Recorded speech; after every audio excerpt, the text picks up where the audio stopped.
So, good evening, my dear students. Welcome to our English house. Today's concept in our English house is present perfect continuous tense.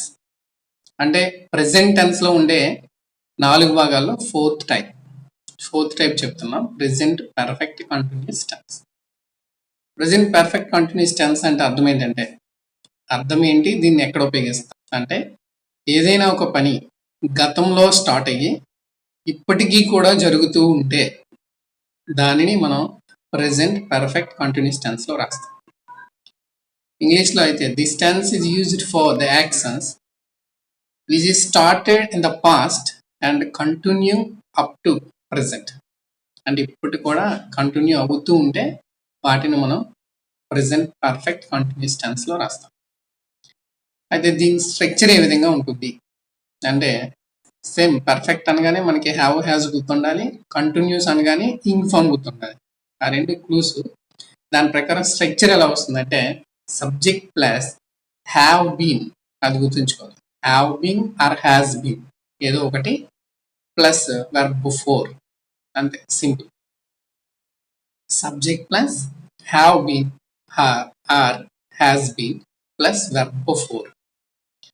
Continue అన్నాడు కాబట్టి ing form ఉపయోగించాలి. ఇది రెండు కలిపి ఉన్నాయి కాబట్టి have been has been, కాబట్టి have been or has been plus verb four వస్తుంది. రైట్, ఇప్పుడు నెక్స్ట్ స్ట్రక్చర్ చెప్పేసాం. ఇండికేషన్స్ ఎలా ఉంటాయి అంటే ఈ ప్రెసెంట్ పర్ఫెక్ట్ కంటిన్యూస్ టెన్స్ ని గుర్తించే క్లూస్ ఏంటి, గుర్తులేంటి, ఇండికేషన్స్ ఏంటంటే చాలా సింపుల్, రెండు ఉంటాయి. సిన్స్ ఒకటి, ఫర్. Since, for. ఆల్రెడీ దీని గురించి రెండింటి గురించి మనం ప్రిపోజిషన్ క్లాస్ లో చెప్పాం, బట్ ఇంకొకసారి జస్ట్ గుర్తు చేస్తున్నా. సిన్స్ అంటే పాయింట్ ఆఫ్ టైం దగ్గర యూజ్ చేస్తాం. ఫర్ అంటే పీరియడ్ ఆఫ్ టైం దగ్గర యూజ్ చేస్తాం. పాయింట్ ఆఫ్ టైం అంటే తెలుగులో ఖచ్చితమైన సమయం. అది ఖచ్చితమైన రోజు అవ్వచ్చు, ఖచ్చితమైన ఇయర్ అవ్వచ్చు, మంత్ అవ్వచ్చు, టైం అవ్వచ్చు, వాట్ ఎవర్. అది పాయింట్ ఆఫ్ టైం అంటే పర్ఫెక్ట్ టైం చెప్పినట్లయితే దాని దగ్గర సిన్స్ వాడాలి. ఒక పీరియడ్ గ్యాప్ చెప్పినట్లయితే అంటే పర్ఫెక్ట్ గా ఆ రోజు అని చెప్పరు, 2 days లో వస్తానంటారా, 3 days, 3 years, అలా ఒక డ్యూరేషన్ చెప్పినట్లయితే దాన్ని మనం పీరియడ్ ఆఫ్ టైం అని పిలుస్తాం. కాబట్టి దీనిలో ఉన్న క్లూ పాయింట్స్ ఏంటంటే సిన్స్ అండ్ ఫర్. ఈ రెండిట్లో మీది ఏ కనబడినా అంటే సిన్స్ కనిపించినా ఫర్ కనిపించినా ఆ స్ట్రక్చర్ మాత్రం have been doing or has been doing అలా కనిపిస్తూ ఉంటుంది. అది ఇండికేషన్స్. ఇంకా ఎగ్జాంపుల్స్ చూద్దాం. ఎగ్జాంపుల్ ఇచ్చిన తర్వాత అసలు ఇది ఎక్కడ యూజ్ చేయాలి అనేది చెప్తాను. For example, I have been teaching English grammar for 10 years అని చెప్పాను. I have been teaching English grammar for 10 years అంటే నేను 10 years నుండి ఇంగ్లీష్ గ్రామర్ని టీచ్ చేస్తున్నాను అని వస్తుంది అనమాట. ఓకే, అదే for example she has been, she వాడాను, సి దగ్గరే హ్యాస్ వాడతాం. హ్యాజ్ ఆల్రెడీ ముందు వీడియోలో చెప్పాను కాబట్టి మళ్ళీ చెప్పట్లా. సి హ్యాస్ బీన్ స్టడీయింగ్, ఏదో చదువుతుంది, సైకాలజీ సిన్స్ 2011 అని చెప్పి. అంటే ఇక్కడ ఖచ్చితమైన ఇయర్ చెప్పాను కాబట్టి 2011 అని సిన్స్ యూజ్ చేశాను. అండ్ షీ ఇటు దగ్గర హ్యాస్ యూజ్ చేయాలి కాబట్టి సి హ్యాస్ బీన్ స్టడీయింగ్ ఏదో ఒక టాపిక్, సబ్జెక్ట్, సైకాలజీ సిన్స్ 2011 అలా వస్తాయి. అంటే సెంటెన్స్ ఫార్మింగ్ అనమాట, అంటే ఫ్రేమింగ్ అలా ఉంటుంది. సెంటెన్స్ ఫ్రేమ్ చేయడం ఆర్ ఫార్మ్ చేయడం ఏదైనా అలా తయారు చేయాలి. పై స్ట్రక్చర్ ప్రకారం ఈ విధంగా సెంటెన్సెస్ వస్తాయి. ఓకే, రైట్, ఇక్కడతో అలాగే అయింది. అయితే ఇప్పుడు దీన్ని ఎక్కడ వాడతాం అంటే మనం అందరం చేస్తున్న తప్పు ఏంటి, ఎక్కడ యూజ్ చేయాలంటే మనం చేస్తున్న మిస్టేక్ ఏంటంటే అందరూ సాధారణంగా నేను ఒక స్టూడెంట్ని అడిగాను, ఇప్పుడు నా కళ్ళ కనిపిస్తున్న స్టూడెంట్స్లో ఒక స్టూడెంట్ని అడిగాను, మీరు ఏం చేస్తుంటారమ్మా అని అడిగితే నేను టీచర్ని సార్ అని చెప్పాను. ఆమె టీచర్ సార్ అని చెప్పారు. అప్పుడు నేను అడిగాను, ఎప్పటి నుంచి మీరు వర్క్ చేస్తున్నారు అని అడిగాను. చాలా మంది, మీరైనా ఆలోచించండి, ఇప్పుడు ఈ వీడియో చూస్తున్న వాళ్ళు ఎవరైనా సరే, మీరు ఎప్పటి నుంచి వర్క్ చేస్తున్నారమ్మా అంటే మీరు 2 years నుంచి వర్క్ చేస్తున్నారు. దాన్ని ఇంగ్లీష్లో ఎలా చెప్తున్నారంటే అందరూ ఐఎమ్ వర్కింగ్ అని చెప్తున్నారు. I am working as a teacher for 2 years something అలా చెప్తున్నారు. మీరు ఎప్పటి నుంచి వర్క్ చేస్తున్నారని ఎవరైనా అడిగితే ఐ ఆమ్ వర్కింగ్ అని చెప్తున్నారు అందరూ. నిజంగా ఇప్పుడు మిమ్మల్ని అయినా మీరు అదే చెప్తారు, అంటే వర్కింగ్ చేస్తున్నారు కాబట్టి. లేకపోతే కొంతమంది ఏం చేసేస్తున్నారు అంటే వర్క్డ్ అని పెట్టేస్తున్నారు పాస్ట్ టెన్స్, కానీ ఆ రెండు తప్పే. అంటే మీరు ఆల్రెడీ కొంతకాలం నుంచి చేస్తూ, అంటే గతం నుంచి చేస్తూ ఇప్పటికీ కూడా చేస్తూ ఉంటే అక్కడ ఐ హ్యావ్ బీన్ వర్కింగ్ అని యూజ్ చేయాలి. I have been working as a teacher in that school, ఏదో school name, for 2 years, for 3 years, for 5 years అలా చేస్తాం. I have been working use చేయాలి. అది ఎవరు చేయట్లేదు, అది మీరు చేస్తున్న mistake. Okay, and next okay, ఇలాంటివన్నీ లాస్ట్లో చెప్తా ఎక్సెప్షనల్ కేసెస్. ఇప్పుడు పాజిటివ్ ఎఫర్మేటివ్ సెంటెన్స్ గురించి చెప్తాం. అండ్ సెకండ్, మనం రెగ్యులర్ యాజ్ యూజువల్గా నేర్చుకుంటుంటే నెగిటివ్ సెంటెన్సెస్ ఎలా చెప్పాలి. నెగిటివ్ అంటే మీకు తెలుసు, చెప్పిన సెంటెన్స్కి ఆపోజిట్లో లేదు కాదు అని అర్థం రావాలి. అంటే ఏంటి అది కూడా చెప్పాను. హెల్పింగ్ వెర్బ్కి నాట్ పెట్టాలి. అక్కడ ఉంది హ్యావ్ బీన్, హ్యాస్ బీన్, కాబట్టి వాటికి నాట్ పెట్టేయాలి. పెట్టేస్తే అది ఆటోమేటిక్గా నెగిటివ్ సెంటెన్స్ అయిపోతుంది. అయితే ఇక్కడ హ్యావ్ బీన్, హ్యాస్ బీన్ ఉంది, డైరెక్ట్గా దేనికి నాట్ పెట్టాలి అంటే హ్యావ్ బీన్ పెట్టాలా, హ్యాస్ పెట్టాలా, ఏదైనా కరెక్టే. హ్యాస్ నాట్, హ్యావ్ నాట్, హ్యావ్కి హ్యాస్కి నాట్ పెట్టేస్తే అది సరిపోతుంది.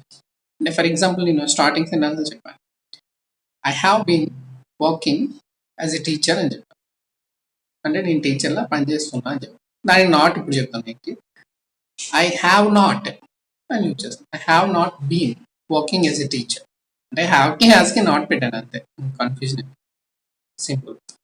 నెక్స్ట్ ఇంకా క్వశ్చన్ ఫ్రేమింగ్ ఎలా ఉంటుంది అంటే ఇంట్రాగేటివ్ సెంటెన్స్ని, క్వశ్చన్స్ని ఏ విధంగా తయారు చేయాలి. ఇది కూడా కామన్ రూలే. మనం ఐ పక్కన ఉపయోగించిన హ్యావ్ ఆర్ హ్యాజ్ ఏదైతే ఉపయోగిస్తున్నామో దాన్ని ఫ్రంట్కి తీసుకొని రావాలి అని చెప్పాలి. సేమ్ అదేవిధంగా I have been working as a teacher అని ఉంది, దానిలో ఐ పక్కన ఉన్న హ్యావ్ని ఓన్లీ హ్యావ్ని తీసుకురావాలి. అది గుర్తుంచు, ఓన్లీ హ్యావ్ని ముందుకు తీసుకురావాలి. Have I been working as a teacher for 2 years, 2 సంవత్సరాల నుంచి నేను ఇక్కడ పనిచేస్తున్నానా అని question. Okay, have I been working as a teacher for 2 years అని క్వశ్చన్. అదే హ్యాస్ కూడా సేమ్, ఇందాక చెప్పిన సెంటెన్స్ కన్ఫ్యూజ్ అవ్వకుండా చెప్తాను. She has studying psychology since 2011 అని చెప్తున్నాను. హ్యాస్ ముందుకు తీసుకొస్తున్నాను అంతే. హ్యాస్ షీ స్టడీయింగ్, బీన్ పెట్టాలి, బీన్ పెట్టాలి. Has she been studying psychology since 2011 అలా తయారు చేస్తాం. అది క్వశ్చన్ ఫ్రేమ్, కామన్ అన్నిటికీ. నెగిటివ్ అంటే నాట్ పెడతాం, క్వశ్చన్ అంటే హెల్పింగ్ వెర్బ్ని ఫ్రంట్కి తీసుకొస్తాం అంతే. ఇది this is all about present perfect continuous tense. ఇప్పుడు కొన్ని ఎగ్జాంపుల్స్ లైన్గా ఒక 5 ఎగ్జాంపుల్స్ చూద్దాం. ఏంటంటే అది తెలుగులో ఫస్ట్ చెప్తా, ఇంగ్లీష్లో అలా చేయాలి. నేను 2 years నుంచి ఇక్కడ వెయిట్ చేస్తున్నాను. 2 years నుండి ఇక్కడ వెయిట్ చేస్తాను. దీనికే మనం చాలా మంది చేస్తున్న తప్పు ఏంటంటే 2 సంవత్సరాల నుంచి వెయిట్ చేస్తాం, అందరూ వెయిటింగ్ అని చెప్పేస్తున్నారు కదా. I am waiting here for 2 years అని చెప్తున్నారు, ఫ్రమ్ 2 years అని చెప్తున్నారు. ఇంకా I'm waiting here from 2 years, అదే మనం ఎప్పుడు మనం క్యాజువల్గా యూజ్ చేస్తుంది, అదే స్ట్రక్చర్ అంటే కంటిన్యూ కాబట్టి. కానీ అది తప్పు. 2 years అంటే గతం, అంటే గతం నుంచి కూడా మీరు వెయిట్ చేస్తారు, అంటే అప్పటి నుంచి కూడా ఇప్పటికీ చేస్తూ ఉన్నారు కాబట్టి అక్కడ have been or has been ఉపయోగించాలి హెల్పింగ్ వెర్బ్. కాబట్టి ఆన్సర్ ఏమవుతుందంటే I have been waiting here for 2 years something ఏదని రాసుకోవచ్చు. 2 సంవత్సరాల నుంచి ఇక్కడ వెయిట్ చేస్తున్నా. ఇంకా అడిషనల్ చెప్పాలంటే ఫర్ హెర్, ఆమె కోసం, ఫర్ మై గర్ల్ ఫ్రెండ్, అలా మీకు నచ్చింది యాడ్ చేసుకో. స్ట్రక్చర్ ఇక్కడ హ్యావ్ బీన్ హ్యాస్ బీన్ ఉపయోగించాలి, అది గుర్తుంచుకో. నెక్స్ట్, నేను విశాఖపట్నంలో నివసిస్తున్నాను 2000 నుంచి కూడా, అంటే 2000 సంవత్సరం నుంచి నేను విశాఖపట్నంలో నివసిస్తున్నాను అని చెప్పాలి. అని చెప్తే దానికి ఏమవుతుంది అంటే I have been living in Visakhapatnam since 2, ఏదో ఒక ఇయర్, నాకు నచ్చిన ఇయర్ పెట్టుకోవచ్చు. ఓకే, అయితే హ్యావ్ గురించి చెప్పాను కాబట్టి హ్యాస్ గురించి ఏదైనా చెప్తాను. హ్యాస్ అక్కడ హీ షీట్ వచ్చిన దగ్గర లేదా ఏదో ఒక పేరు పెట్టుకోవచ్చు. ఫర్ ఎగ్జాంపుల్ షీలా అని ఒక అమ్మాయిని తీసుకుని, ఆ అమ్మాయి 2 hours నుంచి ఒక నవల్ చదువుతుంది. షీలా అనే అమ్మాయి 2 hours నుంచి, అంటే 2 గంటల కిందటి నుంచి కూడా అలా చదువుతూనే ఉంది. అంటే గతం నుంచి ఇప్పటికీ అలా చేస్తూనే ఉంది కాబట్టి Sheela has been reading a novel for 2 hours. అంటే 2 అవర్స్ నుంచి కూడా చదువుతూనే ఉంది అని చెప్పడానికి అలా యూజ్ చేస్తాను. అదే ఆ బాయ్ తీసుకో, ఫర్ ఎగ్జాంపుల్ ఏదో ఒక వర్షం పడుతుంది, వర్షం పడుతుంది 8 గంటల నుంచి, ఈరోజు మార్నింగ్ 8 o'clock నుంచి కూడా వర్షం పడుతుందని చెప్పారు. ఇది చాలా ఇంపార్టెంట్. దీనికి ఏ సబ్జెక్ట్ ఉపయోగించాలి చాలా మందికి తెలియదు. వర్షం పడుతుంది అనడానికి ఓకే, చాలా మంది రెయిన్తో స్టార్ట్ చేస్తారు, కానీ ఇట్తో స్టార్ట్ చేయాలి. ఎలా అంటే ఇట్ హ్యాస్ బీన్ రైనింగ్ అని యూజ్ చేయాలి. It has been raining here since 7 AM, ఏదైనా టైం ఏదో పెట్టచ్చు 7 AM. It has been raining here since 7 AM. అంటే మార్నింగ్ 7 AM నుంచి కూడా ఇక్కడ రైనింగ్ అవుతుంది, రెయిన్ వర్షం పడుతూ ఉంది, అలా యూజ్ చేస్తాం. ఓకే, చాలు ఇట్స్ అండి. అలా అండి ఈ టెన్స్లో, ప్రెజెంట్ పర్ఫెక్ట్ టెన్స్లో సెంటెన్సెస్ ఆ విధంగా తయారు చేస్తాం. ఎగ్జామ్లో చాలా ఎక్కువ సార్లు మీరు ఏ మోడల్ పేపర్ చూసినా, నేను ప్రిపోజిషన్స్ ఎగ్జామ్స్ చూసినా వీటి మీద చాలా ఎక్కువ బిట్లు వస్తాయి. ఎలా ఇస్తాడు? సేమ్ చాలా సింపుల్గా ఇస్తాడు. ఎలాగ మనం ఆల్రెడీ చెప్పిందే, ఐఎమ్ వెయిటింగ్ హియర్ అనడానికి ఐ డాష్ వెయిటింగ్ అని ఇచ్చేస్తాడు. అదే డిఎస్సిలో కూడా ఇచ్చాడు. మీరు ఎప్పుడైనా ఎవరైనా రాసిన వాళ్ళు ఏంటి చూడండి, ఇది గుర్తు వస్తుంది. I dash waiting here for 2 years అని ఇస్తాడు.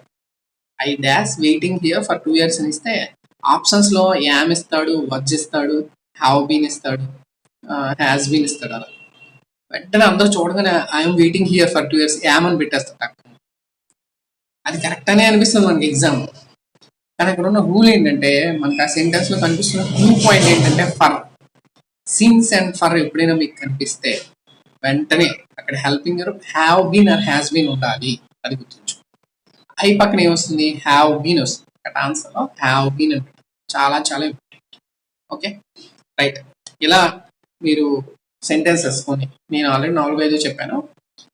మీరు ఇంకొన్ని సెంటెన్సెస్ కొత్త వెర్బ్స్తో డైలీ ఒక టెన్స్తో ఒక 10 వెర్బులు నేర్చుకుంటే ఈజీగా 100-200 వెర్బులు ఈజీగా నేర్చుకుంటారు. అవి సరిపోతాయి మీ ఎగ్జామ్.